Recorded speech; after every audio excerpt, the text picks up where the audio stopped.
오늘은 데살로니가 전서 제5장 15절부터 은혜를 나누겠습니다. 우리 15절 다 같이 읽으십시다. 삼가 누가 누구에게든지 악으로 악을 갚지 말게 하고 서로 대하든지 모든 사람에 대하든지 항상 선을 따르라. 사람은 원래대로 성격은 타락한 마음을 가지고 있기 때문에 악을 악으로 갚는 것이 당연하다고 생각합니다. 눈은 눈으로, 이는 이로, 주먹은 주먹으로. 너가 때리면 나도 때리고, 너가 욕하면 나도 욕하고, 너가 상처를 입히면 나도 상처를 입히고, 그래야 속이 시원합니다. 악을 선으로 갚는 것 굉장히 힘이 드는 것입니다. 제일 가까운 부부간의 생활에 싸움 봤을 때 보십시오. 그렇게 서로 사랑해서 한평생 같이 살겠다고 한 부부도 싸움이 붙으면 한마디 하면 반드시 한마디에서 두마디, 10마디를 보태가지고서 대꾸를 합니다. 대꾸를 안 하면 싸움이 안 돼요. 한 손으로는 손바닥 소리가 나지 않습니까? 두 손바닥이 마주쳐야 소리가 나는데, 남편이 참든지 아내가 참으면 한쪽에서 야단법석을 하다가 중지하고 맙니다. 그런데 내가 대꾸를 안 해야지 하고 마음의 결심을 탁 하고라도 현재 딱 당해놓으면 대꾸 안 할 수가 없어요. 내 허물을 들어서 공격을 하면은 또 상대방 허물을 들어가지고서 공격을 하는데, 허물을 들어서 공격하는 선수는 아내입니다. 남자들은 절대로 허물을 들어서 공격하는데 이기지 못합니다. 왜냐하면 남자들은 기억력이 약해요. 여자들은 신년 초기 때부터 일어난 일들을 다 기억하고 있어요. 그거를 써먹는데 한 번만 써먹으면 괜찮겠는데 10번이라도 더 써먹는다고요. 그 과거의 기억을 달치워내서 속사포같이 쏘아붙이면 남자들이 대꾸를 하다가 나중에 감당을 못하니까 호함을 치고 그 다음 주먹이 올라가는 겁니다. 그러면 아주 사태 수습하기가 어렵게 되고 마는 것입니다.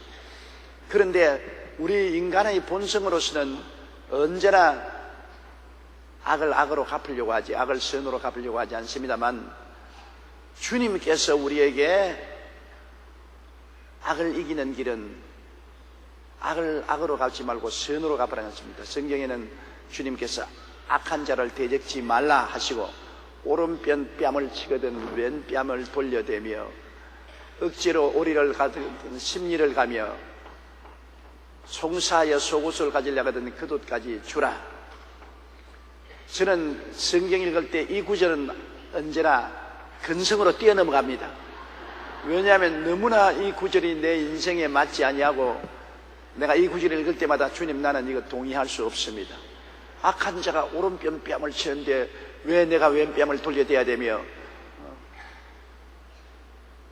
송사에 속옷을 달라는데 겉옷까지 내가 벗어줘야 되며, 억지로 오리를 가지면 심리까지 내가 하는 이러한 일을 왜 합니까? 이건 좀 패배주의적인 생각이지 이런 일은 있을 수 없습니다. 그래서 항상 그를 뛰어넘었어요. 그리고 거기에 대한 설교도 안 했습니다. 너무나 내 생각으로는 우리 인간이 행하기에 불가능한 일을 왜 주님께서 하시느냐. 근데 세월이 흘러가서 가만히 보니까 악의 고리를 끊는 길은 이 길밖에 없는 것을 알았습니다. 악을 악으로 갚으면 끊임없이 악이 존재합니다. 어느 수박밭 주인이 수박 도둑놈 때문에 골머리 앓았어요. 수박이 잘 익었는데, 아유, 수박 서리 하는 놈들이 와가지고 수박을 자꾸 하루 저녁에 2개, 3개씩 떼가니 고생해서 기른 수박을 이렇게 읽기가 너무 답답해서 애를 먹다가 아이디어가 떠올랐습니다. 그래서 도둑놈이 들어오는 이 수박밭 근처에다가 패를 써붙였습니다. 이 수박 중에 하나는 내가 맹독을 넣어놨으니까 수박을 훔쳐가서 먹고 죽어도 책임 안 집니다. 그렇게 써붙였습니다. 그리고 만면의 희색을 띄었습니다. 어느 수박에 독이 들은지 모르기 때문에 이제 도둑놈들이 수박을 못 따갈 것이라 그렇게 생각을 하고 있는데, 한 며칠 자고 일어나니까 또 다른 간판이 여러 개 붙었단 말입니다. 거기 보니까 당신은 주인이 수박에 독을 넣었는데 나는 도둑놈으로서 아무도 모르게 수박에 독을 주위에 놓았었습니다. 주인이 수박을 팔아서 그 수박을 사먹은 사람이 독이 올라서 죽더라도 우리 도둑놈은 책임 안 지겠습니다.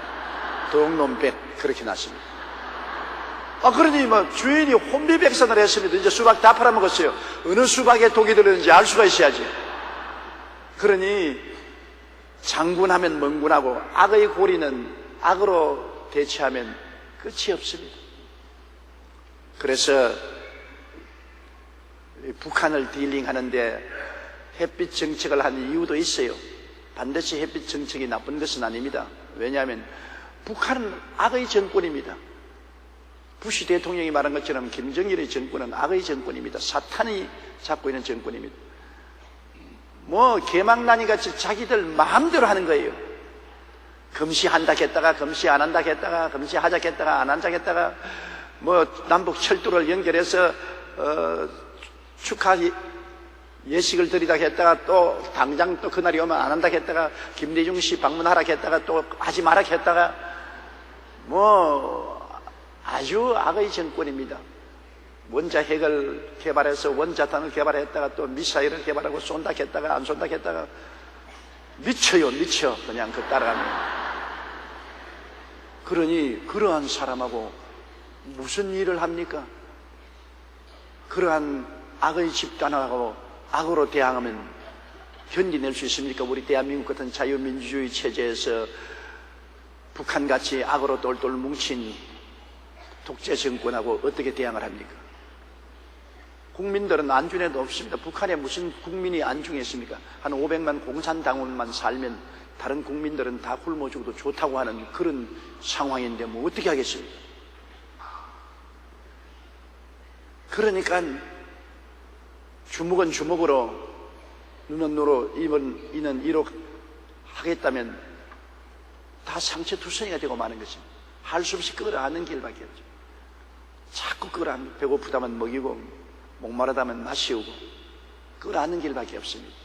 그래서 악한 개인이나 악한 정권을 다스리는 데는 주님의 말씀이 참말인 것입니다. 오른뺨 뺨을 치거든 왼뺨 하나 돌려서 더 맞더라도 악한 자고 안 붙는 것이 좋다.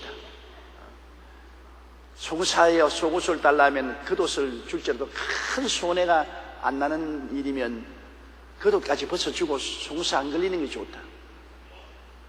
오리를 가자면 한 10리를 더 가지고 악한 자하고 안 붙는 것이 좋다.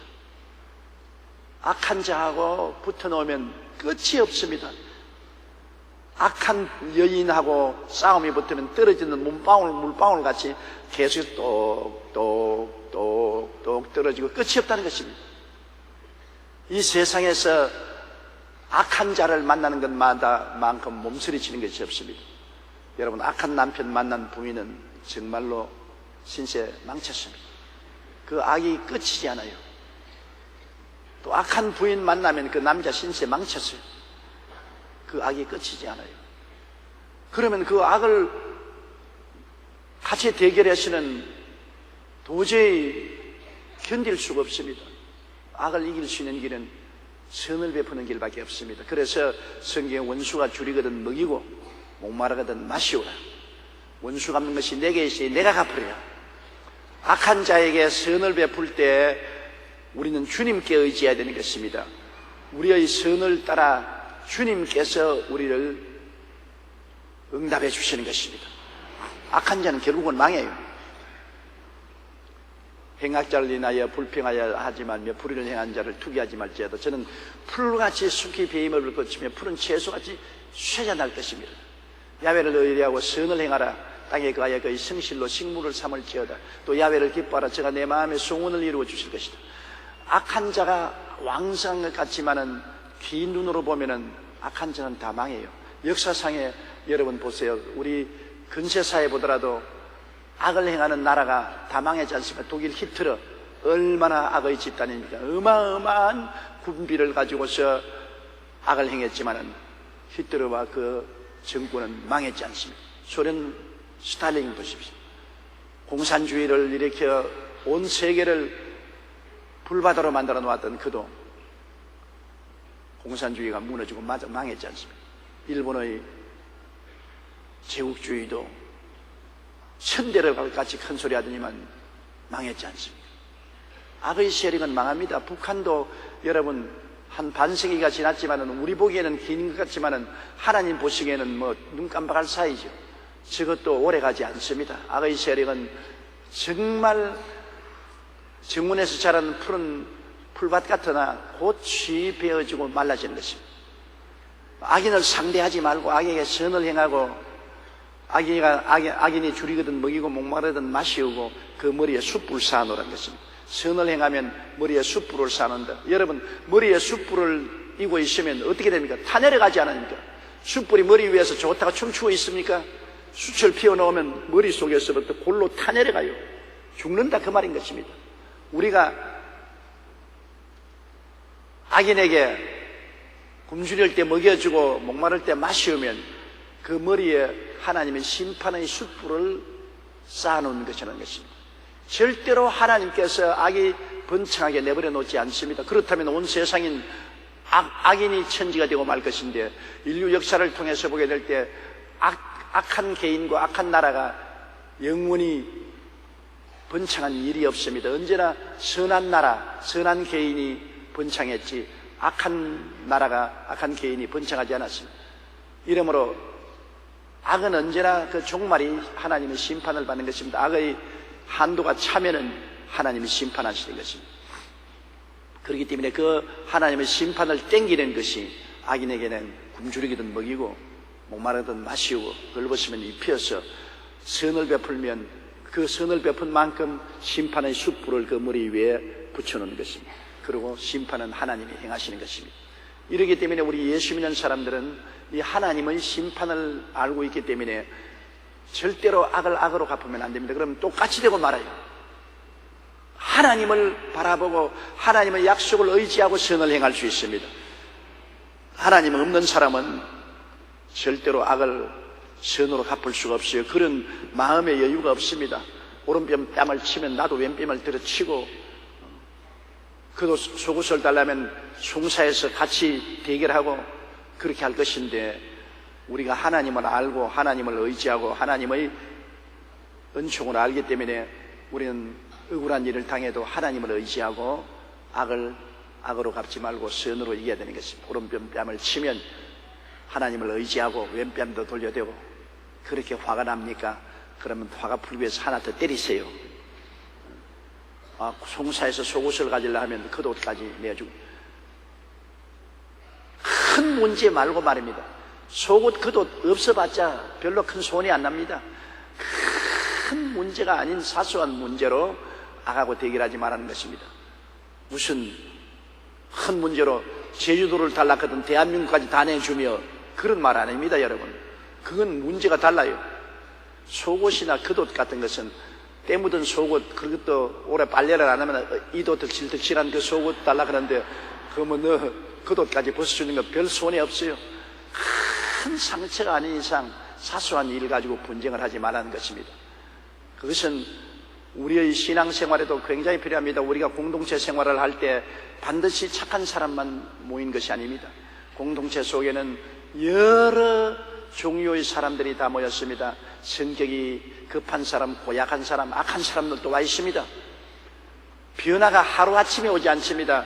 변화는 마치 풀이 자라듯이 서서히 일어나는 것입니다. 성령의 역사로.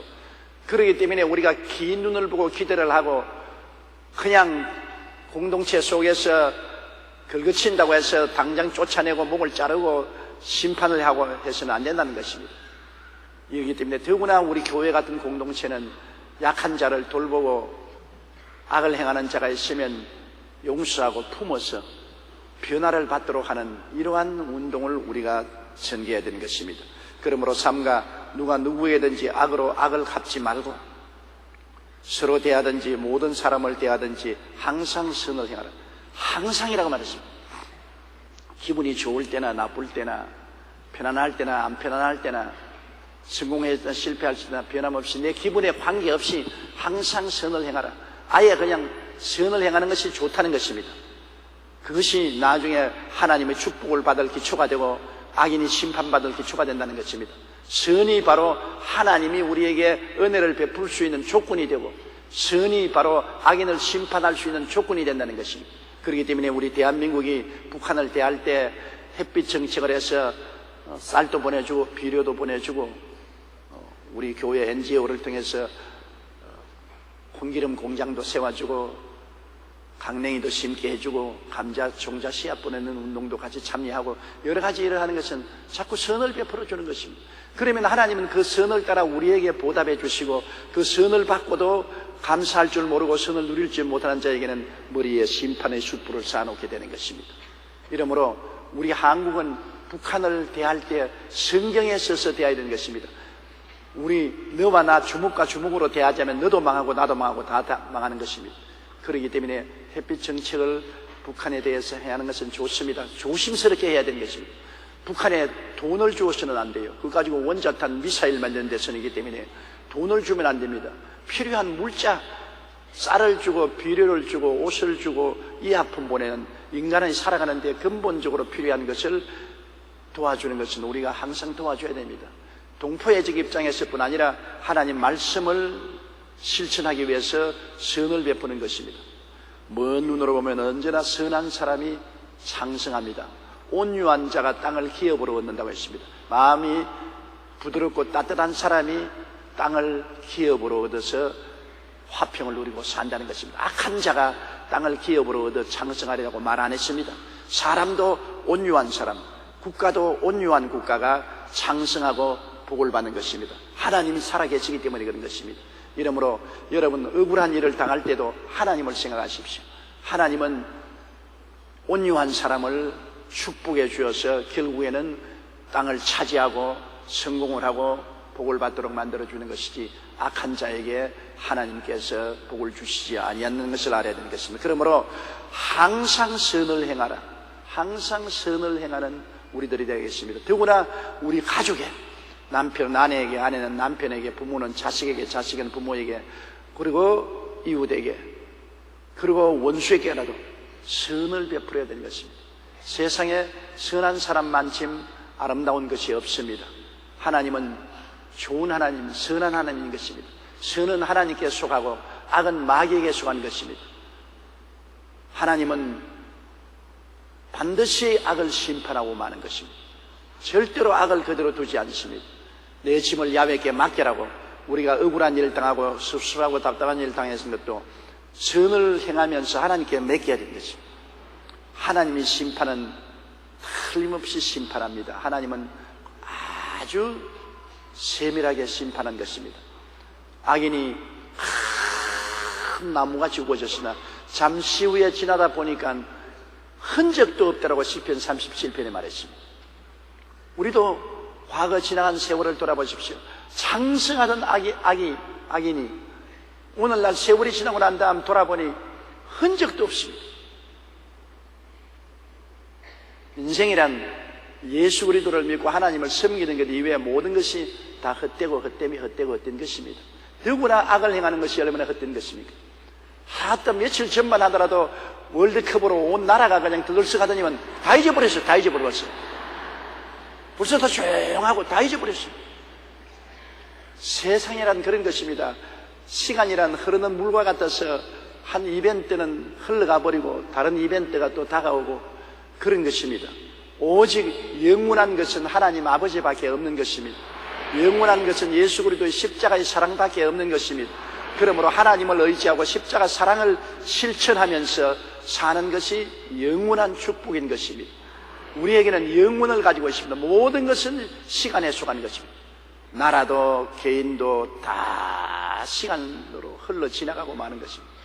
그러나 흘러 지나가지 않은 것은 하나님 아버지와 우리 주 예수 그리스도의 구원밖에 없는 것이므로 우리가 예수 그리스도의 구원을 가슴에 품고 하나님을 섬기고 하나님의 말씀대로 사는 것이 제일 잘 사는 것입니다. 하나님 말씀대로 사는 것이 가장 축복받는 길이고 영광스러운 것입니다. 이러기 때문에 악인으로 말미암아 억울한 가슴이 있을지라도 하나님을 바라보고 참고 선을 행하면 결국에는 하나님께서 보상해 주시는 것입니다. 16절요. 항상 기뻐하라. 이거 참 어려운 명령입니다. 기뻐하라고 명령을 하셨으니까요. 하나님이 항상 기뻐하라. 그것도 좋을 때 기뻐하고 슬플 때는 기뻐하지 마라 그러면 좋겠는데, 항상 기뻐하라. 우리가 인생을 살면서 항상 기뻐할 수 있는 조건이 없습니다. 기뻐할 일보다도 염려, 근심, 불안, 초조, 절망, 슬퍼할 일들이 더 많거든요. 우리 인생을 살아가는데 슬퍼할 일들이 더 많아요. 기뻐할 일만. 그런데도 불구하고 항상 기뻐하라 명령인 것입니다. 그러니 정말로 기뻐하기가 힘이 들지 않습니까? 조지 뮬러는 30년을 같이 살은 부인이 세상을 뜨고 난 다음에 상당히 마음의 고통을 당했으나 며칠 후 교회에 나가서 성도들 앞에 간증하기를, 나는 우리 집사람이 이 괴로운 세상에서 고생하다가 이제 평안한 천국에 들어가서 주님과 기뻐하는 생활을 생각하고 마음이 기쁘다고 간증했습니다. 내 마음이 기쁘다. 죽음을 두고도 우리가 기뻐할 수 있는 것은 예수님 안에서 기뻐할 수 있는 것입니다. 세상 보고 기뻐할 수 없어요. 세상에 부귀 영화 공명을 얻었다고 기뻐하면 얼마 있지 않아야 그거 다 바람에 날아가고 더 무서운 슬픔이 다가올 수 있는 것입니다. 우리 한국의 평균 장관직이 1년 가지 않지 않습니까? 2년간은 장관직이 없지 않습니까? 장관 되었다고 좋아하지만 순식간에 그 자리를 떠나게 되는 것입니다. 대통령도 4년이면 5년이면 끝나지 않아요. 순식간에 5년이 지나가지 않아요. 이 세상에 부귀영화 공명이라는 것이 영원히 가는 것이 없지 않아요. 그러므로 세상을 따라서 기뻐하면 얼마 있지 않다가 기쁨은 사라지고 슬픔이 다가오는 것입니다. 세상은 변화무쌍합니다. 끊임없이 변하죠. 그러므로 그를 따라서 우리는 끊임없이 기뻐할 수가 없습니다. 우리가 기뻐할 수 있는 일은 하나님 안에서 기뻐할 수 있는 것입니다. 우리 주 예수님께서 나같이 못난 사람을 무조건 불러서 용서해 주시고 의롭다 하시고 우리에게 영광을 주셨으니 이런 선물을 받고 난 다음 기뻐하지 아니할 수가 없습니다. 나는 용서받은 의인이 되고 하나님 영광을 얻었으니 기쁘지요. 내가 세상을 따라 살았는데도 불구하고 하나님이 거룩한 옷을 입혀주시고 선물을 주시고 성령을 주셨으니 기쁘지요. 내가 병들어서 고생할 때 주님께서 치료를 공짜로 주시고, 내가 아무 공로도 없는데 공짜로 치료를 주시고 건강 주시고, 한 일 없는데 나에게 저주를 제하시고 아브라함의 복을 주시고, 더구나 더 천국의 영원한 영광 있을 곳을 주님이 공짜로 값없이 주시고, 이런 은혜를 생각하니까 기뻐하지 아니할 수가 없는 것입니다. 예수님 안에서 내가 영혼이 잘 되고 범사에 잘 되며 강건하고 생명을 얻되 넘치게 얻는 하나님의 선물을 받았으니 우리가 기쁘고 감사하지 아니할 수 없는 것입니다. 그리고 주님께서 나를 택하여 주시고 못난 나를 택하여 주시고 왕같은 제상으로 삼아주시고 하나님 나라로 삼아주시고 소유된 백성으로 삼아주셨으니 이러한 하나님의 은혜를 생각하고 우리는 항상 기뻐할 수가 있는 것입니다. 하나님의 은혜는 변하지 않지 않아요. 하나님의 은혜가 오늘 선물로 주었다가 내일 빼앗아가는 그런 하나님이 아니잖아요. 변치 않는 하나님, 변치 않은 예수 그리스도의 십자가의 은혜와 사랑, 이 속에 변치 않은 기쁨을 얻을 수가 있는 것이지요. 예수 그리스도와 아버지를 떠난 세상에서 기뻐하는 것은 허탈한 기쁨인 것입니다. 그 기쁨은 오래가지 않아요. 신혼신부가 결혼해서 아주 즐거워하지만은 부부간의 즐거움은 17개월밖에 안 간대요. 17개월 지나면은 머릿속에서 사랑의 호르몬이 사라진답니다. 너무 심상하죠. 그러므로 세상의 기쁨이라는 것은 다 지나갈 것입니다. 꽃과 같이 피어서 너무나 아름답게 보이지만은 바람이 불고 비가 오면 다 시들어서 떨어져 버리고 마는 것입니다. 그러나 어떠한 일이 있어도 변하지 않은 것은 그리스도 안에서의 하나님의 은혜와 사랑입니다. 그래서 하나님의 은혜와 사랑을 생각하고 기뻐해야 되는 것입니다. 그런데 기뻐하라고 명령을 했으니까 기쁨의 외부적 표현은 웃는 것입니다. 웃어야 기쁘고 기뻐야 웃지요. 슬픈데 웃지 않습니다. 그러므로 항상 기뻐하라는 것은 항상 웃고 살아라 그 말인 것입니다. 항상 웃고 살아라.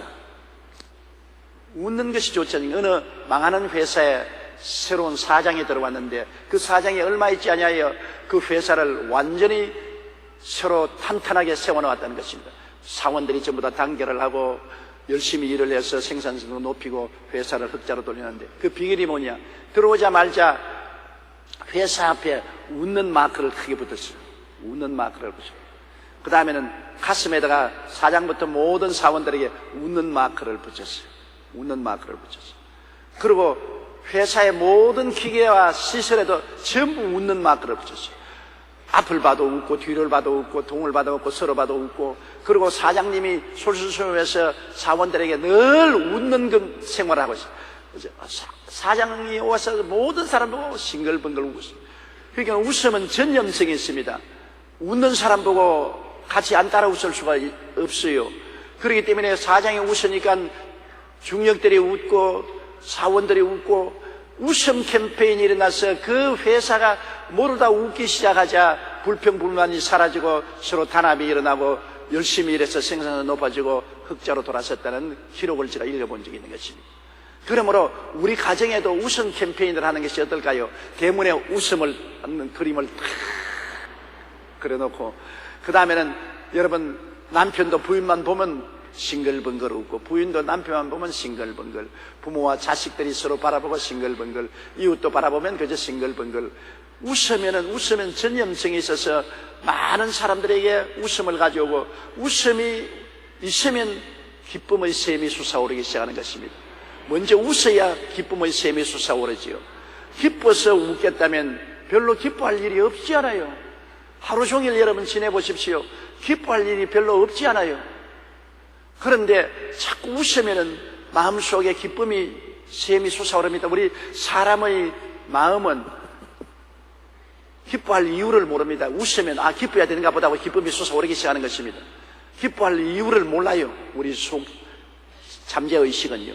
그러므로 우리가 웃음을 웃으면 지금 기뻐하는 것보다 마음의 기쁨이 솟아올라요. 저는 언제나 설교하러 나오기 전에 거울을 쳐다보고 나를 쳐다보고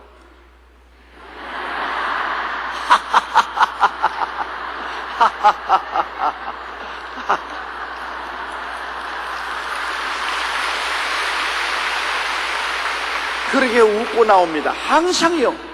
거울 앞에 서서 내가 하나님을 생각하고 예수 그리스도의 은혜를 생각하고 웃고, 그리고 또 큰 소리 내어서 웃고, 그러면 마음이 정말 긍정적이고 적극적이 되고 쾌활하게 되고 성령이 사용할 수 있는 그릇이 되는 것입니다. 그러나 마음이 우울하고 무거워지고 부정적이고 슬픔이 꽉 들어차면 성령님이 사용할 수 없기 때문에, 성도들 앞에 나오면은 하나님 성령이 사용하지 못하기 때문에 인간적인 말을 해서 무슨 소용이 있습니까? 하늘나라는 성령께서 말씀하시고 성령이 임재하셔야 하늘나라 역사가 일어나지, 인간은 아무것도 아닌 것입니다. 저는 늘 주님께 나오면 48년 동안 성령께서 사용해 주셔서 감사하게 생각하는 것은, 성령이 주시는 말씀이 은혜가 되는 것이고 성령이 임재하셔야 우리가 변화를 받지요. 사람의 지식이나 사람의 언변은 아무것도 아닌 것입니다. 성령은 여러분 긍정적이고 적극적이고 쾌활하고 기쁜 마음을 사용하시죠. 부정적이고 파괴적이고 슬픈 마음을 성령은 사용하지 않습니다. 그건 마귀가 사용하죠. 그러므로 나를 기쁘게 하기 위해서는 내가 스스로 웃어야 돼요. 내가 스스로 거울 보고 웃고, 내가 큰 소리로 웃고 너 참 복 많은 사람이라고 손가락질하고, 그렇게 하고 나면 마음이 활짝 꼽히게 되는 것입니다.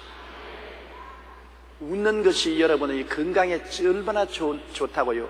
슬퍼하거나 미워하는 것은 여러분 심리적으로 굉장한 파괴를 가져옵니다. 그리고 마음이 우울하고 슬프고 미움이 들어차면 반드시 몸에 병듭니다. 오늘날 병이 많은 것은 마음의 스트레스에 걸려서 부정적인 생각과 말을 하고 우울하기 때문에 그것이 몸에 자극을 주어서 몸에 여러 가지 독소가 뿜어 나옵니다. 몸에 있는 유전자 속에 있는 나쁜 유전자가 활발히 해서 모든 독을 뿜어냅니다. 독소를 뿜어내요. 그래서 몸에 암도 오고 여러 가지 질병이 몸에 오는 것입니다. 언제나 병의 뿌리는 우리 마음에서 나오는 것입니다. 마음은 뭐가 작용하느냐? 우리가 기쁘고 즐거우면 좋은 DNA를 자극해서 몸속에 좋은 호르몬이 나옵니다. 좋은 호르몬이 나와서 온몸을 기름치고 건강하게 만들고, 우리가 우울하고 미워하고 부정적이 되면 DNA 속에 나쁜 유전자를 자극해가지고서 이것이 독소를 뿜어내어서 우리 온몸이 파괴되게 하는 것입니다.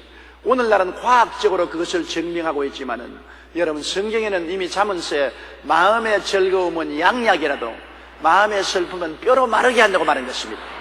마음에 즐거워하는 것이 약 중에 제일 좋은 약이요. 산삼 먹어봤자 별 도리 없어요. 마음에 즐거워하는 것이 산삼 보약보다 더 낫다고요. 즐거워하는 사람 건강하고 장수하는 것입니다. 그러나 마음의 근심, 슬픔, 미움, 좌절, 이러한 것은 뼈가 마르게 한다. 뼈가 마르는데 살은 안 녹아지겠어요? 뼈가 마를 정도면 살이 녹아지죠. 그러므로 남편에게 보약 먹이려고 하면 자꾸 웃기세요. 부인에게 병 없이 장수하게 하려고 하면 부인을 자꾸 웃기세요. 온 가정이 건강하고 행복해지려면 자꾸 웃어야 돼요. 웃는 것이 돈도 들지 않고 우리에게 마음의 행복과 육신의 건강을 가져오는 굉장히 중요한 요소가 되는 것입니다. 돈 안 들지 않아요. 그런데 왜 안 웃어요? 웃어요. 자꾸 웃으라고. 실성한 사람처럼 웃으라고요. 그것은 여러분에게 축복이 되고 남에게 축복이 되는 것. 그러므로 성경이 말씀하는 것이 항상 기뻐하라고 하나님 명령을 하셨습니다. 바울 선생께서는 기뻐하라, 또 다시 말하느니 기뻐하라고 말씀한 것입니다. 주님께서도 마지막 떠나기 전에 내가 너에게 기쁨을 주고 간다고 말한 것입니다. 주님께서 우리에게 땅맞이기 하나 주었습니까? 옷 한 벌 주셨습니까? 그러나 주님은 내가 너에게 기쁨을 주고 간다고 하셨습니다. 우리 예수 믿는 사람들이 이 험한 세상을 이기고 살아나갈 수 있는 힘이 기쁨에 있습니다. 기뻐하라. 그래야면 너희 마음에 힘을 얻으리라고 말한 것입니다. 기쁨이 힘입니다. 기뻐하는 남편은 열심히 일을 할 수 있습니다. 기뻐하는 아내는 온 가정을 기쁘게 돌볼 수 있습니다. 기뻐하는 자녀들은 공부를 잘할 수 있습니다. 슬퍼하는 남편은 기진맥진해서 모든 의욕을 상실합니다.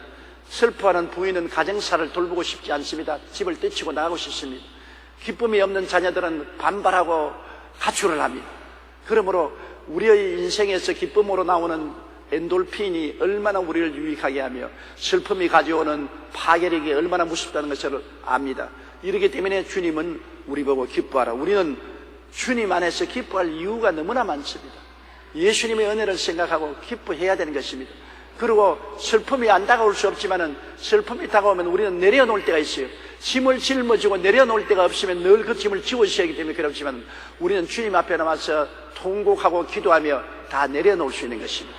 우리의 마음에 무거운 짐이 없을 수는 없지요. 인생을 살아가는데 어떻게 수고하고 무거운 짐이 없을 수 있습니까? 수고한 짐이 있으면 주님께서 수고하고 무거운 짐진 자들이라고 말했죠. 우리를 보고 수고하고 무거운 짐진 자라고 말했어요. 그러나 다 내게로 오라. 내가 너를 쉬게 하겠다고 하셔서 주님 앞에 내려놓을 수가 있는 것입니다. 우리가 하나님께 엎드려 기도하고 통곡하며 주님께 아뢰고 나면 마음이 편안해지는 것입니다. 주님께 다 맡기고 그러고 난 다음 기쁨을 얻고 주님으로 말미암아 싱글벙글하게 되는 것입니다. 항상 기뻐하라. 따라 말씀했어요. 항상 기뻐하라. 아침에만 하고 점심때는 하지 말고 저녁에만 하고 그렇게 안 합니다. 아침, 점심, 저녁 늘 항상 기뻐하라. 이 말씀을 머리에 아주 기억을 해 놓으십시오. 그리고 기뻐할 것 없는데요, 할 수 있어요. 웃으라고요. 아주 뺨을 얻어맞고도 돈을 많이 잃어버리고도 남에게 욕을 얻어먹고도 그게 항상 기뻐하는 것입니다. 그 사람이 이기는 것입니다. 실성한 사람 같지만 그 사람이 하나님의 놀라운 지혜를 실천하는 분인 것입니다. 항상 기뻐하라. 쉬지 말고 기도하라. 어떻게 사람이 살면서 쉬지 않고 기도하느냐 그렇게 말하는 사람이 있습니다. 우리는 기도는 우리에게 어려운 문제가 있으면 하나님 앞에 간절히 간구하고 통곡하며 부르짖어 기도할 수 있지 않아요? 답답한 일이 있으면 기도하게 돼요. 기도하지 말아야 해도 마음에 짓눌리고 고통스러우면 기도해요.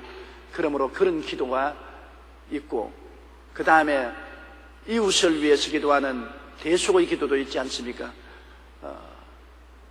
남편이나 아내나 자식이나 교회나 나라를 위해서 기도하는 내 자신을 위한 기도가 아닌 이웃을 위한 기도 도구가 있는 것입니다. 그러고 난 다음에 감사와 찬양의 기도가 있는 것입니다. 하나님께 늘 감사하고 찬양하는 기도가 있습니다. 천사 두 사람이 하나님께 명령을 받아서 세상에 나가서 사람들의 기도를 담아오느라 그 천사 두 사람이 큰 바구니를 들고 갔다 왔는데, 한 천사는 바구니가 가득해요. 무거워서 들 수 없을 가져갔는데, 한 천사는 아주 바구니가 가벼워요. 가벼운 바구니를 들고 왔어요. 그래서 주님이 물었습니다. 바구니를 무겁게 걸머진 너 바구니엔 뭐가 담겼냐? 세상 사람들이 모두 다 하나님께 응답을 달라고 부르짖는 간절한 간청이 담겨있는 그릇을 가지고 왔습니다. 많죠. 다른 천사가 너는 왜 가볍느니까, 하나님께 감사하는 사람이 너무 작아서 감사하는 기도를 담았더니 이렇게 가볍습니다 그랬습니다. 사람들은 감사를 하지 않아요. 여기 항상 기도하라, 항상 기도하라, 범사에 항상 기도를 쉬지 말고 기도하는 것은, 쉬지 말고 기도하는 감사의 기도가 쉬지 말고 기도하는 것입니다. 늘 우리가 하나님께 간절히 간구할 것은 시간을 내서 새벽기도, 철야기도, 기도원에 가서도 우리가 특별 목표를 두고서 간절히 기도할 수 있지 않습니까? 그리고 또 우리가 시간 내 가지고서 나라와 민족을 위해서 기도하고 이웃을 위해서 기도하는 중보기도도 할 수 있지 않습니까? 그것은 시간을 내어서 우리가 할 수가 있어요. 항상 할 수는 없습니다. 그러나 항상 기도하는 것은 늘 주여 감사합니다, 주여 감사합니다, 할렐루야 감사합니다, 감사합니다, 이거 늘 나오잖아요. 그리고 찬송 부르는 것, 찬송은 곡조에 있는 기도인 것입니다. 늘 찬송을 부르고 마음속에 감사하는 것, 이것이 항상 기도하는 것입니다. 늘 여러분 찬송 부르지 않아요? 저는 나도 모르는 사이에 성령께서 은혜를 주셔서 잠자러 들어갈 때 잠자리에서 잠자기 전에도 늘 마음속에서 찬송이 나와요. 마음속에 찬송이 나와요. 그리고 무엇을 하라도 주여 감사합니다, 할렐루야 감사합니다, 할렐루야 할렐루야. 할렐루야는 하나님을 찬미한다 그 말인 것입니다. 할렐루야, 이게 항상 기도하는 것입니다. 하나님께 늘 감사의 기도를 드리는 것은 참 좋습니다. 왜냐하면 감사로 제사를 드리는 자가 나를 영화롭게 한다고 그랬습니다. 다른 기도도 하나님 좋아하시지만 하나님을 영화롭게 하는 것은 감사로 제사를 드리는 것을 영화롭게 합니다. 하나님께 내 기도 응답을 달라고, 내 문제 해결 달라고 기도하는 것도 안 하는 기도보다 좋습니다. 내게 부르시리라 했으니까. 그리고 이웃을 위해서 기도하는 것도 좋지요. 그러나 하나님을 영화롭게 하는 것은 감사와 찬송의 기도가 하나님을 영화롭게 합니다. 늘 할렐루야 감사합니다, 찬양합니다. 그리고 찬양의 감사의 찬송을 부르면 하나님을 영화롭게 해서 감사로 제사를 드린 자가 나를 영화롭게 하니 그 행위를 옳게 하는 자에게 나의 구원으로 보이리라. 하나님이 그 사람을 구원해 주시고 도와주시겠다는 것입니다. 감사와 찬양은 하나님과 우리 사이에 길을 열어놓고 만든 것입니다. 그래서 하나님이 언제나 필요하면 우리를 도와줄 수 있는 그러한 기회를 하나님께 허락해 드리는 것입니다. 원망과 불평과 탄식은 하나님과 우리 사이에 담을 막아놓는 것입니다. 그래서 하나님과 우리 사이를 막아버립니다. 그러나 감사는 하나님께 길을 여는 것입니다. 시편에 감사함으로 그 문에 들어가며, 하나님 문으로 들어가는 문은 감사입니다. 감사하면 하나님 앞에 들어가는 문이 열리고, 찬송함으로 그 궁전에 들어가죠. 하나님 앞에 찬송을 하면 하나님 궁전에 들어가요. 그러므로 천당 문을 여는 것은 감사고, 찬송은 바로 하나님 보좌 앞으로 나가는 것입니다. 따라 말씀해. 감사함으로 그 문에 들어가며, 찬송함으로 그 전에 들어가자.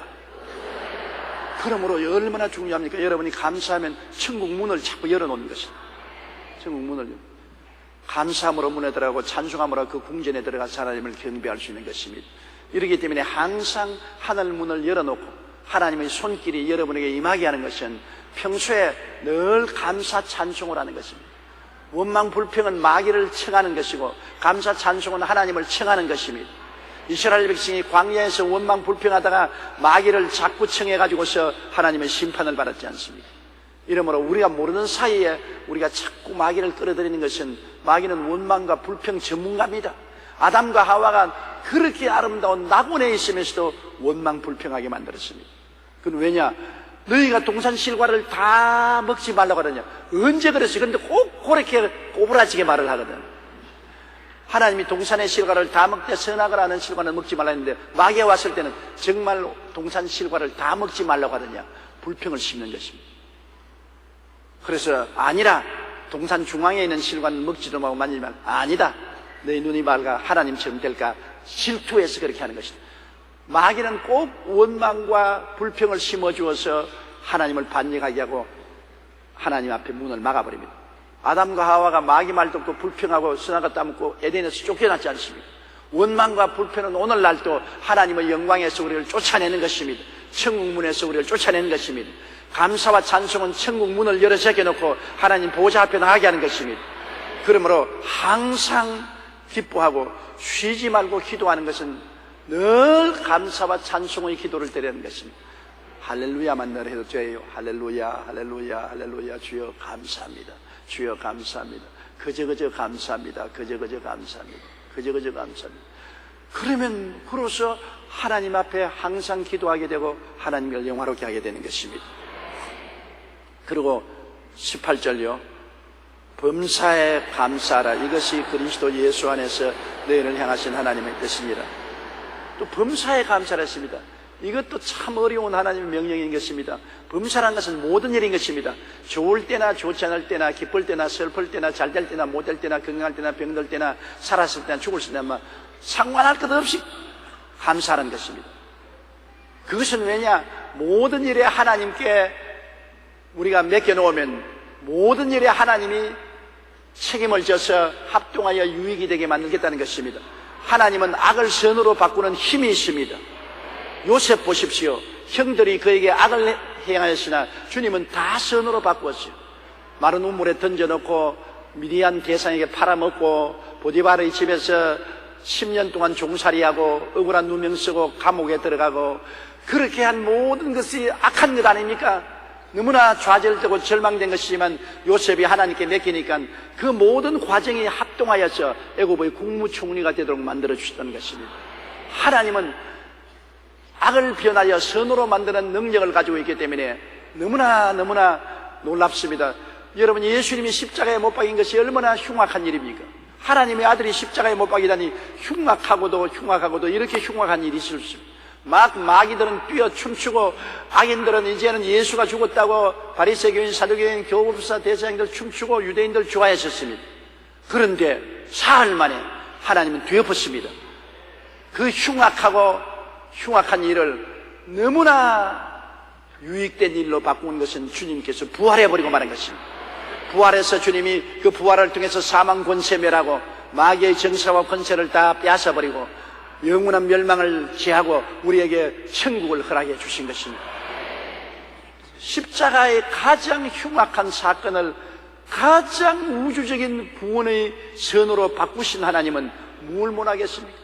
악을 변하여 선으로 바꾸기 때문에 하나님께 맡겨놓으면 선하게 되어요. 그러나 사람들은 별로 감사하지 않습니다. 타락한 사람은 모두 다 불평에 꽉 들어찼어요. 내가 재밌는 것 하나 읽어봤는데 미국 캘리포니아 주에 사는 한 주부가 남편 팔겠다고 신문에 광고를 냈습니다. 남편을 싼 값으로 양도하겠습니다. 남편의 사냥 도구와 골프채는 개 한 마리는 덤으로 드리겠습니다. 왜 그러냐고 하니까 주말만 되면 남편이 사냥을 가든지 골프를 가고 자기를 늘 혼자 생공업으로 만들어 놓아서 너무나 화가 나서 남편하고 싸움을 하고 난 다음에 남편이 당신 뜻대로 하라 그러니까 그러면 좋다, 내가 당신 팔아먹겠다. 그래서 신문에 진짜 광고를 냈어요. 값싸게 팔아먹겠다고. 사냥총과 골프채와 사냥개는 공짜로 덤으로 주겠다고. 광고가 나가자마자 한 60통의 전화가 왔는데 모두 다 여자들에게서 전화가 왔어요. 그런데 남편을 싸겠다는 여자는 한 사람도 없어요. 대부분 그 전화에 뭐라 하냐면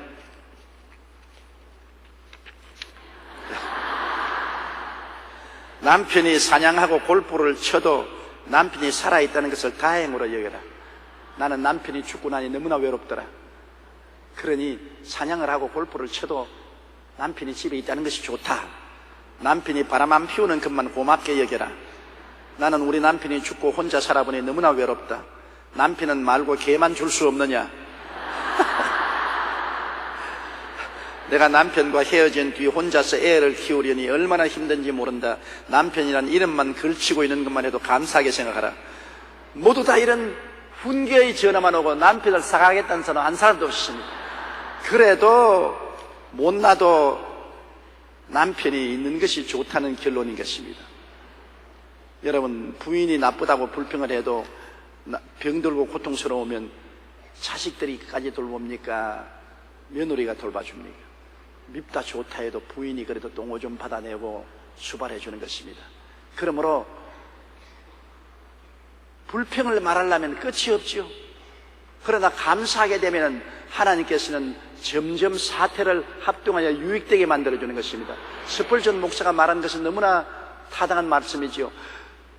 촛불을 보고 감사하면 전등불 주시고, 전등불 보고 감사하면 달 주시고, 달 보고 감사하면 해를 주시고, 햇빛 보고 감사하면 천당 주신다고. 감사하는 자에게는 더 주고, 감사하지 않고 불평하는 자에게는 빼앗아가는 것입니다. 성경에 주님이 있는 자에게는 더 주고 없는 자는 있는 것도 빼앗아가겠다고 말한 것입니다.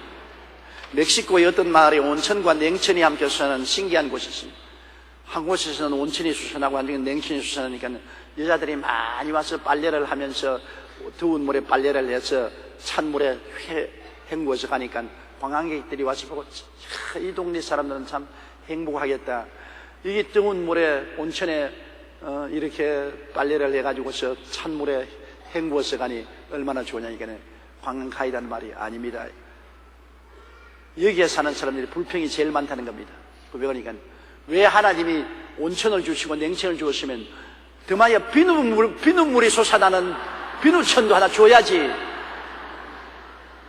그러면서 불평을 말한다는 것입니다. 온천도 보고 냉천도 있으니 감사할 건데 비누천 안 줬다고, 비누 가지고 와서 빨아야 된다고 원망한다는 것입니다. 사람이 없는 것을 헤아리면 끝이 없어요. 위를 쳐다보고 살면은 끝이 없습니다. 아래를 쳐다보고 살면은 감사할 것밖에 없어요. 내가 내 생애 속에 없는 것을 생각하면 늘 불평하지요. 그러나 하나님이 있는 것을 계산하게 해주십니다. 있는 것을 바라보면 우리가 감사할 일이 너무나 많습니다. 그렇기 때문에 범사에 감사하고 사는 것이 하나님의 지혜인 것입니다. 하나님이 모든 일을 합동하여 선을 이기 때문에 안 좋은 것도 좋게 만들어 주십니다. 감사의 힘을 통해서요. 감사의 능력이 그렇게 큽니다. 감사를 통해서 하나님이 창조적인 역사를 베풀어 주시는 것입니다. 나는 어떤 부형님의 간증을 읽었습니다. 그 부형님이 외딸이 있었는데 이쁘고 좋은 딸인데 교통사고로 말미암아 뇌를 다쳐서 미쳐버렸어요. 그래서 정신병원에 입원시켰는데 아버지가 너무나 괴로워서 거의 매일같이 그 딸을 방문을 합니다. 정신병원에 방문을 해도 인사불성으로 아버지를 보지 못합니다. 그래서 아버지는 마음이 괴로워서 하루는 차를 타고 가다가 하나님 앞에서 눈물을 흘리면서 하나님 왜 이렇게 이쁘고 아름다운 내 딸을 저렇게 정신병이 들리게 하십니까? 그것도 자기가 잘못한 건 아니고 술 취한 놈이 차를 가지고서 받아가지고서 내 딸을 이렇게 정신병으로 만들었으니 하나님 이렇게 불공평한 일이 어디 있습니까? 하나님 너무나 무정합니다. 그렇고 눈물을 흘리면서 차를 운전해 가는데 갑자기 마음속에 성령께서 야, 너 딸이 자동차 사고로 정신이 이상이 된 걸 감사해 본 적이 있느냐? 하나님, 딸이 교통사고로 정신 이상이 되는데 왜 내가 감사를 해요? 너는 하늘나라의 비밀을 모른다. 감사를 할 때 하나님의 능력이 나타나는 것이다. 그래서 그가 차를 한쪽으로 대고 난 다음 하나님 감사합니다. 내 딸이 교통사고가 났으나 죽지는 않고 정신이 이상이 된 것을 감사합니다. 팔다리가 부러지지 않고 정신이 이상이 된 것을 감사합니다. 또 내가 왜 감사했는지 모르겠습니다. 그래도 감사합니다. 하나님 그저 감사합니다. 그리고 눈물을 흘리고 그냥 하나님께 감사를 드렸습니다. 그러고 난 다음에 차를 운전해서 정신병원에 가니까 정신병원 담당 의사가 복도에서 말하지 아니 오늘 당신 딸에게서 희한한 기적이 일어났습니다. 왜 그러니까 평생에 그 말 하는데 오늘은 정신병원에서 아버지 보고 싶어 인사불성인 그가 아버지가 보고 싶다 그럽니다. 그래서 뛰어가니까 그 딸이 정신병원에서 아빠 왜 나를 여기다 두었어? 아빠 보고 싶어. 그를 안고 울고 그 길로 건강해져서 데리고 나왔다는 이야기를 들었습니다. 감사가 기적을 베푸는 것입니다. 하나님이 감사라 그런 것 우리에게 억지로 성자가 되라고 해서 감사하는 건 아닙니다. 감사를 통해서 하나님이 역사할 수 있으니까. 불평을 통하면 역사하지 못하니까. 제가 옛날에 신학교 시절에 저 경상남도 김해 맥도에 가서 부흥회를 인도했는데 신학생이 무슨 설교를 잘하겠습니까?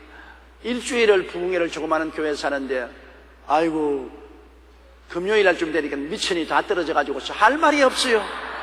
정말 목사가 할 말이 없는 것마다 괴로운 것이 없습니다. 창세기부터 계시록까지 다 들여다봐도 할 말이 하나도 없어요. 아무 말도 없어요. 너무너무 답답해 죽겠어요. 그런데 월요일 날부터 집회를 했는데 목요일까지 교인이라고는 집회에 참석한 사람이 한 20명 정도 참석했는데, 그 중에서 제일 많이 내가 설교만 하면 아멘, 아멘. 아니, 잘하는 설교도 아멘, 못하는 설교도 아멘. 그래서 내가 목요일 동안 그 할머니만 쳐다보고 설교했어요. 얼마나 힘이 되는지. 그랬는데, 금요일 날 이제 마지막 날 설교하러 나가서 그 할머니를 찾으니까 뭐 없더라고요. 너무나 죽을 쏘아서 아멘도 하다가 나 이제 기가 막혀서 이제 안 오는가 보다. 완전히 내가 기진맥진했어요. 그날은 설교를 어떻게 했는지도 모르겠어요. 그 할머니가 없으니까 뭐 아멘한 사람도 없고, 내 설교를 좋아하는 사람도 없고, 기진맥진했는데, 설교를 마치고 난 다음 이제 다 정리하려고 하는데 바깥에서 웅성웅성한 소리가 나요. 보니까 그 할머니가 아들에게 업혀서 오는데 온 가족이 다 따라서, 그 며느리는 등을 들고 아들은 업고 손주들은 그 할머니를 받들고 와 들어왔어. 이미 부흥회를 마쳤는데요. 그래서 그 할머니가 날 보고 전도사님 설교 새로 나에게 해주십시오. 내가 논일을 마치고 빨리 돌아오겠다고 서둘다가 논에서 뒹굴어져 가지고서 다리가 부러졌습니다. 그래서 우리 아들이 나를 병원으로 싣고 가라는 것을, 나는 이 집회에 꼭 참석해야 되겠기 때문에 이 판자를 자리에다가 대서 붕대로 묶고 아들이 업고 며느리가 불을 켜고 손주들이 나를 받들어서 여기까지 왔는데 설교를 새로 해달라는 것입니다. 그래서 나는 그 할머니 위해서 또 설교를 새로 했다고 한 걸. 그런데 할머니가 설교하는데 누워가지고서 설교를 들으면서 또 아멘, 아멘, 할렐루야, 아멘. 그런데 그 아들과 며느리가 탁 고개 숙여 손주들하고 가만히 있더라고요. 그 아들과 며느리와 손주들은 예수의 예자도 모르는 완전히 불신자였습니다. 그런데 설교를 마치고 난 다음 그 할머니가 날 보고 손을 잡고서 기도해달라면서, 목사님, 하나님이 너무나 감사합니다. 내 속으로 감사할 것은 다른 데 있지 무슨 감사할 게 있냐. 그를 전 열심히 부흥해 다니는데 왜 뒹굴게 해서 다리를 부러지게 하는 하나님이 뭘 감사하냐. 그때 내 전도사 시절에 그 할머니보다 신앙이 내가 없었어요. 그래서 내가 그 할머니가 감사하는 말에 참 무식하게 믿어도 되게 무식하게 믿는다. 뭘 일주일 동안 부흥해 왔는데 하나님이 때로 넘어지게 해서 다리가 부러지게 했는데 감사하거든요. 그런데 그 할머니 한 말이, 아이고, 전도사님이 얼마나 감사한지요. 내가 넘어져서 목이 부러졌으면 어떻게 하겠습니까? 다리가 부러진 것만 해도 너무나 감사합니다. 그래서 목 부러지지 않고 다리 부러졌다고 고맙다는 사람 처음 봤네요. 내가 내내 들으면서도 속으로 불평을 말했습니다. 하나님이 살아계시면 왜 이렇게 합니까? 하나님 좀 똑똑히 해주세요. 그래야 내가 설교를 똑똑하게 하지. 일주일 동안 부흥에 참석한 분이 교회 오려고 서두는데 왜 넘어지게 해서 다리가 부러지게 합니까? 그래도 그 할머니는 자꾸 고맙다고 합니다. 그래서 내가 기도를 해드렸어요. 그러고 난 다음에 제가 신학교를 졸업받고 교회를 개척하게 되고 세월이 흘러서 부산에 있는 순복음교회에 내가 하루 설교를 하고 나오다가 그 할머니가 부산으로 와서 그 교회에 나오는 것을 알고 만났습니다. 내 손을 잡고 얼마나 고맙고 또다시 감사합니다. 아이고. 근데 내가 목사가 되었는데, 목사님 감사합니다. 날 기억하시죠? 기억하고 말고 다리 부러지고 감사하는 할머니가 세상에 어디 있습니까? 나 지금도 내가 모르겠어요. 다리가 부러지는데 왜 감사합니까? 아이고, 목사님 몰라서 그럽니다. 다리가 부러져서 얼마나 감사합니까? 우리 아들, 며느리, 손자, 손녀가 절대로 교회에 나올 사람들이 아닌데 그날 내가 다리가 부러졌기 때문에 나를 업고 나를 데리고 나왔는데, 그때 이로부터 내 다리가 나을 때까지 몇 달 동안 계속해서 아들이 업고 나오고 며느리가 날 받쳐서 나와서 교회에 와서 앉아있어. 다 예수 믿게 되었어요. 그래서 그 할머니 하는 말이 내 다리가 안 부러졌으면 우리 가족들이 구원받지 못할 것이에요. 다리가 부러졌기 때문에 아들, 며느리, 손자, 손녀 다 예수 믿게 되었어요. 그때 그 말을 듣고 나니까 야, 그런 일도 있긴 있구나. 제가 눈이 좀 뜨이더라고요. 하나님은 먼 눈을 가지고 보시는 것입니다. 우리는 눈앞의 일을 보시면 하나님은 미래를 보시는 것입니다.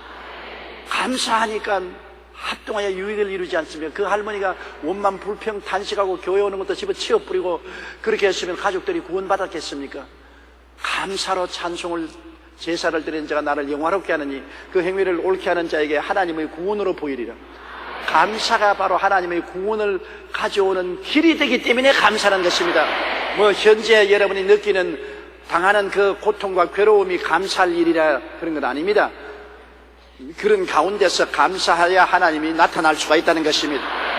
하나님이 오시는 문을 열어주기 때문인 것입니다. 그러므로 오늘 이 말씀은 항상 기뻐하라, 쉬지 말고 기도하라, 범사에 감사하는 것은 인생을 살아가는 최고의 지혜입니다. 하나님이 주시는 최고의 지혜예요.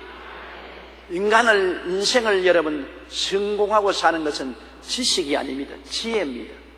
지혜가 인생을 성공하게 살게 하는 것입니다. 최고의 지혜이기 때문에 이것을 깨닫고 실천하는 사람이 많지를 않아요. 이건 정말 지혜로운 사람만이 하나님의 지혜를 받아서 실천할 수 있는 것입니다. 성경에 보십시오. 예수 안에서 너희를 향하신 하나님의 뜻이라고 그랬습니다. 하나님은 우리에 대한 뜻이 우리에게 항상 기뻐하고 쉬지 말고 기도하고 범사에 감사하라. 이것이 예수 그리스도 안에서 하나님이 뜻이라고 말하는 것입니다. 여러분께서 하나님의 뜻을 행하려면 이것을 여러분 생활 속에 실천하면 여러분 정말 큰 놀라운 역사가 여러분 생애 속에 일어나는 것입니다. 뭐 다른 큰 것을 구하지 말고 여러분 생애 속에 나는 오늘부터 시작해서 결심하고 성령님의 도움을 받아서 항상 기뻐하겠다. 항상 기뻐하기 위해서 늘 웃겠다. 어떠한 환경에도 늘 웃음을 잃어버리지 않겠다. 항상 기뻐하고 늘 하나님께 할렐루야를 하고 살겠다. 늘 할렐루야 찬미하면서 할렐루야 찬미하면서 살고 늘 범사에 감사하겠다. 좋은 일은 좋아서 감사하고 좋지 않은 일은 좋게 될 것이기 때문에 감사하고 좋지 않은 일이 늘 좋지 않게 있으면 감사할 것 없지요. 좋지 않은 일은 좋게 될 것이니 감사하죠. 우리 한국이 남북으로 갈려 있어도 하나님께 감사할 것은 하나님이 통일시켜 주실 것을 알기 때문에 감사합니다. 우리가 지금 괴롭지만은 감사를 하면은 하나님의 역사로서 통일을 시켜 주신다는 것입니다. 그러므로 감사는 큰 위력을 우리 생애 속에 발휘하는 것입니다. 오늘 또 거기까지만 하시다. 다른 더 많이 하면 다 잊어버리면 안 되니까 한번 따라 말씀하시죠. 항상 기뻐하라. 쉬지 말고 기도하라. 범사에 감사하라. 이는 그리스도 예수 안에서 너희를 향하신 하나님의 뜻이니라. 오늘 여러분은 하나님의 뜻을 하나 확실히 알고 가는 것입니다. 다른 것은 제껴놓고라도 이것은 여러분의 개인에 대한 하나님의 확실한 뜻인 것입니다. 이대로 살면은 여러분 복을 받습니다. 성공합니다. 형통합니다. 승리합니다. 이 하나님의 지혜를 받고도 누리지 못하면은 어리석은 사람이 되고 마는 것입니다. 모래 위에 지은 집을 지은 사람같이 되고 마는 것입니다. 이 하나님의 지혜를 오늘 받아들이고 여러분 우리 다 실천하며 살게 되시기를 주님 이름으로 축원합니다.